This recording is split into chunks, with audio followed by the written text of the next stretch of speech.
ফেরদৌসী আহমেদ চৌধুরী। আমি ফেরদৌসিস কেকের ওনার। আজকে আমি আমার ফেরদৌসিস কেকের গল্প বলতে গেলে গল্পটা অনেক পুরানো। আমার আসলে সবসময় রান্না বান্নার অনেক শখ, এবং এই রান্না বান্নার শখ থেকেই আমার এই বিজনেসটা শুরু। আমি সবসময় কেক বানাতাম। দেখা যেত যে কোনো অনুষ্ঠানে আমি কেক বেক করে নিয়ে গেছি।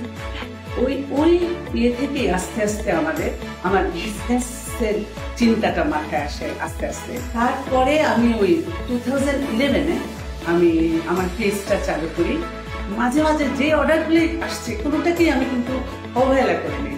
প্রতিটা কেক আমি অত্যন্ত যত্ন করে সুন্দর করে বানিয়ে। তখন আমি প্রথম ইয়ের কাছে অনেক এক্সিবিশনে গিয়ে আমি মানে সবার কাছে আসতে পারছি, এবং ওনাদের রিয়েকশনটা দেখে আমি চিন্তা করলাম তাইলে আমি নিজেই একটা আউটলেট স্টার্ট, কোয়ালিটি কন্ট্রোল এবং ভালো জিনিস ব্যবহার করা, ইনগ্রিডিয়েন্টসগুলো ব্যবহার করা, এগুলো থেকে আমি কখনো আমার ইয়ে থেকে সরে আসি। আউটলেটের পরে আমার অর্ডারটা অনেকই বেড়ে যায়। আলহামদুলিল্লাহ এখন আমার 3টা আউটলেট আছে। অনেক ফ্লেভার কেকের মধ্যে যেমন আমার ক্যারামেল কেকটা আমার সবাই খুব পছন্দ করে, তারপরে অ্যালমন্ড স্পাইসি অ্যালমন্ড আছে, তারপরে ডাবল চকলেট।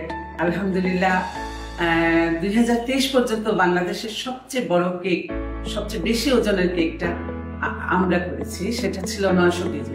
বুমবক্স কমিউনিকেশনের এই ওমেন্স এন্টারপ্রেনার সামিটটা আমি সাধুবাদ জানাই। অনেক সুন্দর একটা উদ্যোগ ওরা করেছে।